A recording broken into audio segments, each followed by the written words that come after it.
Thank you for that. So, if I'm going to be completing that sentence, so a true queen is someone who is persistent and at the same time an empathetic.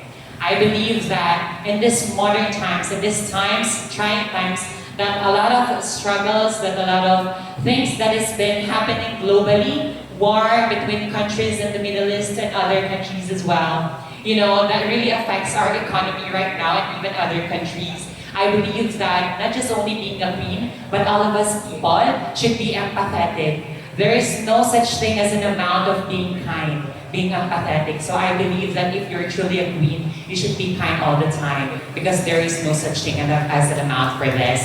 And at the same time, persistent.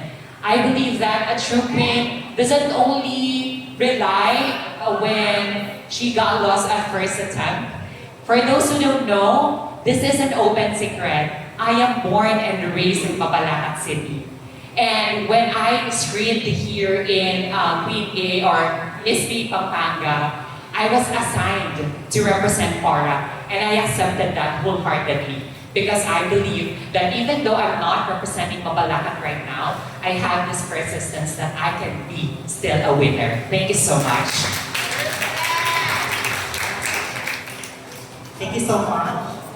For me, a true queen is someone who has perseverance. As you may know, this is my third time in a row joining Miss P. Pampanga. And by that perseverance of myself, I can prove that those 2 years that I experienced in Miss P. Pampanga will be a stepping stone to be the next queen of Pampanga. Thank you so much.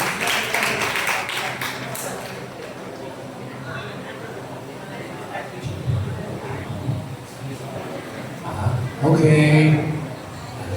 Good afternoon. Miss Pasantol. Pasantol kasi kilala din ulit pa na makalbo. Bagay na papanasan ulit pa na mapasagulan. Baka nalo mo yung turning adversity into an opportunity kaya ang sitwasyon mo, Pasantol. Again, sir. Baka nalo may nagawang opportunity itang sitwasyon nyo kay Masantol. Okay. Since 2002 and 2004, doon na po talaga ang Masantol. And I believe that being a Masantoleño is not that easy to survive every baha, every flood in our Masantol. Dahil sa pagbahas ng aming Masantol, lahat ng mga tao nawawalan ng mga negosyo. And as here, I'm here to stand. I will speak to other people and to use my voice to give support, to love, and to survive. Because in this country, in my community, lahat po natin pinagdadaanan ang lubog. But we can always survive and grow. Thank you. Congrats. Ito pa, Arayan, Miss Arayan, yes. Makanano kayo pong makaasaw para maging tourist attraction niya in Mount Arayan. Thank you. For your information, sir, standing in front of you is a graduating college student wherein I am taking my bachelor's degree in tourism management in Exam Colleges of Asia.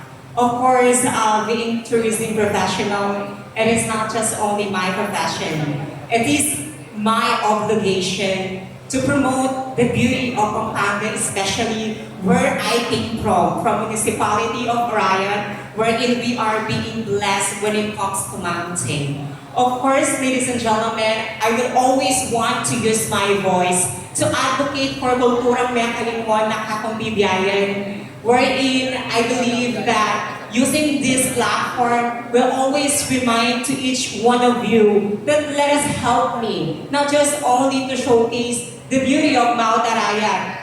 Hindi po ako narito upang ipakita lamang at i-promote ang natatanging ganda ng bundok ng Arayan.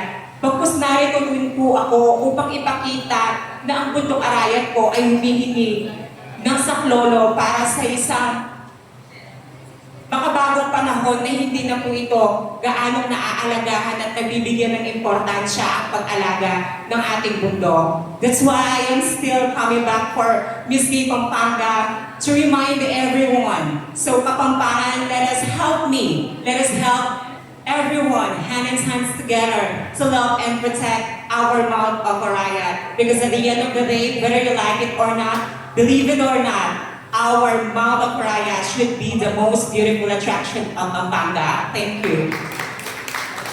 There you have it, ladies and gentlemen. Once more, let's give a warm round of applause to all of our Miss Gay Pampanga 2026 candidates. At this point in time, I'd like to invite our media friends to please join our candidates for a photo op.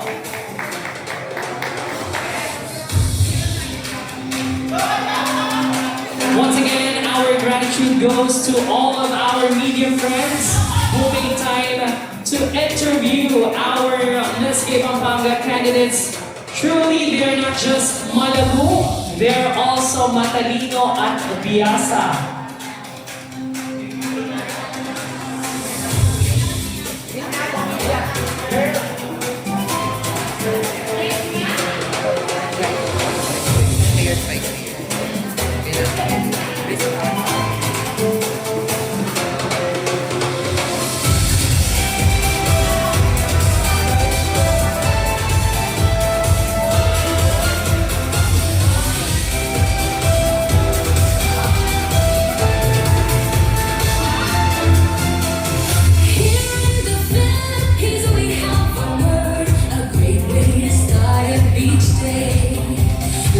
Once again, thank you so much.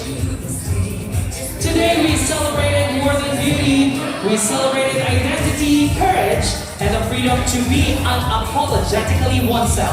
To our candidates, this is just the beginning of your journey. Continue to inspire and represent with pride. And to everyone here today, thank you for being part of this celebration of diversity, inclusivity, and empowerment. Before we formally end our program, I'd like to give thanks and, of course, acknowledge. On behalf of Miss Gay Pampanga 2026 committee and the entire LGBTQI+ community, I extend our deepest gratitude for the love and encouragement and solidarity shown during the sashing ceremony. This occasion was more than a gathering. It was a radiant celebration of identity, pride, and resilience. It symbolized the strength of Kapampangan. And now let us not prolong the wait. Once more, let